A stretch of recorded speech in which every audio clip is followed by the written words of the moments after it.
नमस्कार दोस्त, आप सभी का स्वागत है हमारे यूट्यूब चैनल में। हर हर महादेव, जय शिव शंभो। भोलेनाथ की कृपा आप सभी पर बनी रहे। दोस्तों, कलयुग के बारे में तो बहुत सारे वीडियो बना हुआ है। मैं भी एक आज वीडियो लेकर आई हूँ। इसे आप सब लोग ध्यानपूर्वक जरूर सुने और अंत तक सुने और वीडियो को शेयर जरूर करें। तो चलिए हम लोग इस प्रसंग को आगे बढ़ाते हैं। कल्पना कीजिए एक ऐसा समय जब सूरज की किरणें आपको जीवन नहीं बल्कि भस्म करने का संदेश दे। एक ऐसा युग जब प्रेम और श्रद्धा केवल किताबों की बातें बन जाए, जब माँ अपने ही पुत्र को भूल जाए और पुत्र अपनी माँ को बोझ समझे। यह दृश्य कोई कल्पना नहीं बल्कि कलयुग के अंतिम क्षणों की जीवन झलक है।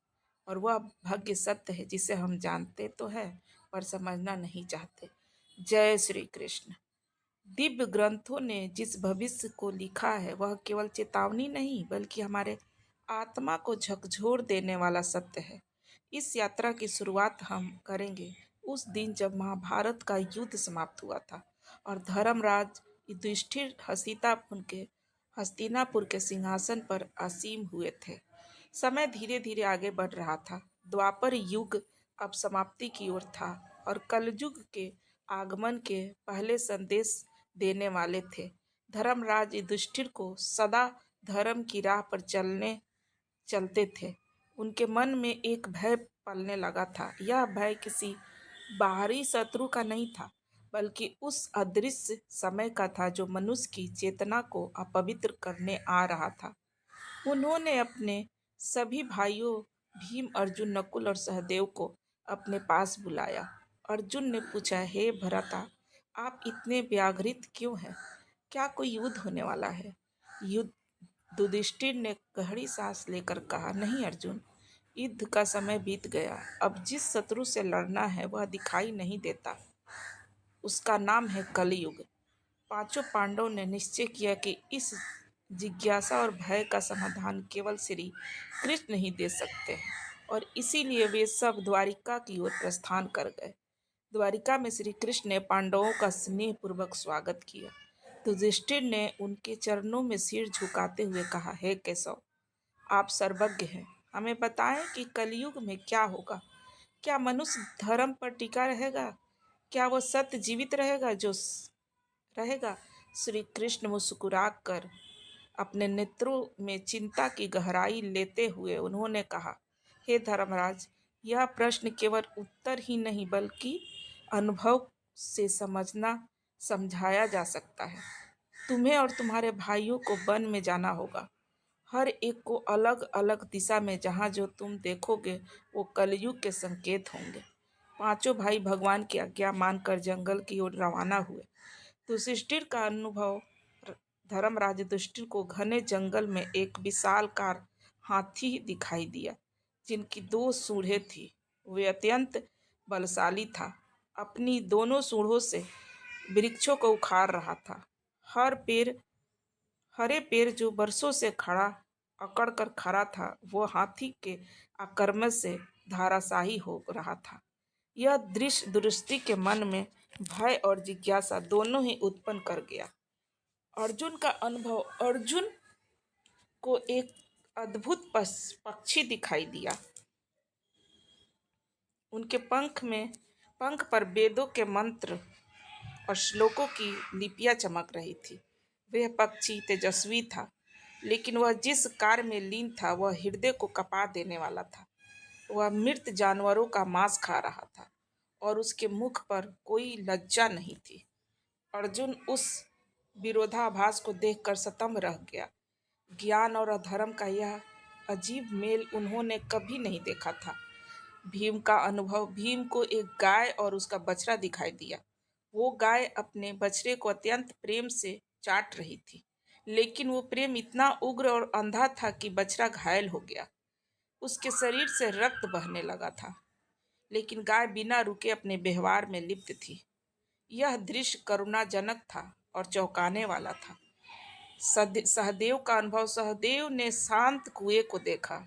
6 कुएं ऊपर तक जल से भरे हुए थे, स्वस्थ, शांत और चमकीले हुए थे, लेकिन बीच में स्थिर सबसे गहरा कुआं पूर्णतः सूखा था। उसकी दरारें जर्जरे थे और उसमें जीवन का कोई चिन्ह नहीं था। सहदेव की दृष्टि उस विरोधाभास में टकरा गई। गहराई में सूखा और ऊपर संत ही जल। नकुल को एक विशाल चलमाय शिला दिखाई दी, जो अपने मार्ग में आने वाले सभी बड़े बड़े वृक्षों को बिना रुके उखाड़ते जा रही थी। लेकिन जब ये शिला एक नए कोमल पौधे के समीप पहुंची तो जैसे किसी अद्भुत शक्ति ने उसे रोक दिया। जो शिला वहीं पे थम सी गई, न आगे बढ़ी न पीछे हटी। सभी भाई अपने अनुभवों को लेकर श्री कृष्ण के पास लौटे। श्री कृष्ण ने उन अनुभवों का अर्थ इस प्रकार बताया। हाथी का 2 सूंड वाला स्वरूप है। कलयुग में राजा दोनों ओर प्रजा का शोषण करेंगे। वे धर्म का मुखौटा पहनेंगे पर भीतर से केवल स्वार्थी से प्रेरित रहेंगे।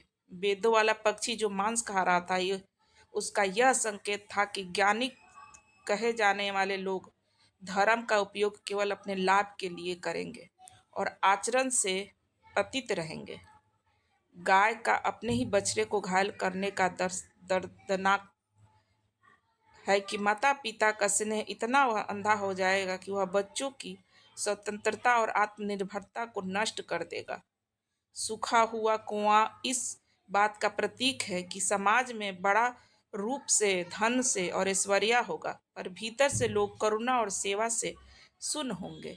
और वह शिला जिसे नया पौधा रोक देता है, वह यह संकेत है कि कलयुग में केवल भक्ति, प्रेम और ईश्वर का श्रवण ही विनाश को रोक सकेगा। युधिष्ठिर ने भगवान श्री कृष्ण से पूछा, हे प्रभु, जब अधर्म इतना बढ़ जाएगा तब यह युग समाप्त कैसे होगा? भगवान श्री कृष्ण ने गंभीर स्वर में कहा, हे युधिष्ठिर, कलयुग का अंत भयानक होगा। धरती पर पाप, अधर्म और अत्याचार से भर जाएगी। तब कुछ विशेष संकेत प्रकट होंगे, जिन्हें तुम जान सकोगे कि अंत निकट है। एक मानव की वायु कलयुग के अंतिम समय में मनुष्य की वायु घटकर 20 बरस रह जाएगी। 12 बरस का बच्चा वृद्ध दिखेगा। बाल सफेद, शरीर दुर्लभ और मन विषाद से भरा रहेगा। तनाव, अव्यवस्थित जीवन शैली और भ्रष्ट आचरण उन्हें समय से पहले जर्जर बना देगा। स्त्रियां मात्र 8 से 9 बरस की आयु में संतान को जन्म देने लगेगी, लेकिन वे इतनी कमजोर होगी कि बच्चों का पालन पोषण नहीं कर पाएगी। बच्चे कुपोषण और रोगों से ग्रस्त होने लगेंगे। 2 नैतिकों और धर्मों का पालन स्त्रियों की पतिव्रता स्वभाव को समाप्त कर देगा। विवाह केवल सामाजिक रस्म बनकर रह जाएगा। एक स्त्री कई पुरुषों के साथ संबंध बनाएगी और पुरुष भी वासनाओं के गुलाम बन जाएंगे। धार्मिक कर्मकांड की उपेक्षा होगी। लोग अंतिम संस्कार, श्राद्ध, व्रत, पूजा सब कुछ छोड़ देंगे। जल संकट के कारण लोग स्नान तक नहीं करेंगे। धर्म के स्थान पर अधर्म को सम्मान मिलेगा। 3 प्रकृति का संतुलन बिगड़ते चला जाएगा। वृक्ष फल और फूल देना बंद कर देंगे। केवल समी वृक्ष जीवित रहेगा। गाय दूध देना छोड़ देगी और केवल मांस के लिए ललायित रहेगी। लोग सत्त्व भोजन त्याग कर केवल तामसिक भोजन करेंगे। वन समाप्त हो जाएंगे, नदियां सूख जाएगी और वातावरण विषैला हो जाएगा। पशु पक्षी विलुप्त होते चले जाएंगे। 4 बरस का रुक जाना और अकाल धरती पर वर्षा नहीं होगा। अकाल पड़ने लगेगी और धरती पर वर्षा नहीं होगा। पेड़ खेत सब सूख जाएंगे। अनाज दुर्लभ हो जाएगा। फलों का रस नहीं मिलेगा। लोग भूख से व्याकुल होंगे, हिंसा पर उतर आएंगे, अराजकता फैल जाएगी। बकरियों का दूध ही अंतिम विकल्प रह जाएगा। सूर्योदय का उदय और प्रलय, कलयुग के अंत में आकाश में एक के बाद एक सूर्य उदय होंगे। उनकी तपिश इतनी भीषण गर्मी होगी कि समुद्र सूख जाएंगे। धरती की नदियां बाप बनकर उड़ जाएगी। मनुष्य झुलसने लगेंगे, पशु पक्षी मरने लगेंगे। जब अधर्म अपनी चरम सीमा पर पहुंच जाएगा, तब भगवान विष्णु कलिका रूप में प्रकट होंगे। इस तरह से श्री कृष्ण ने अर्जुन को और युधिष्ठिर को बताया कि कैसे कलयुग का अंत होगा। तो दोस्तों, मैं आशा करती हूँ कि ये कहानी आप लोगों को पसंद आई होगी। कहानी पसंद आ गई होगी तो ज़रूर लाइक कर दे और चैनल को सब्सक्राइब कर दे। अब वीडियो को ज़्यादा से ज़्यादा ज़रूर शेयर करें। धन्यवाद मित्रों।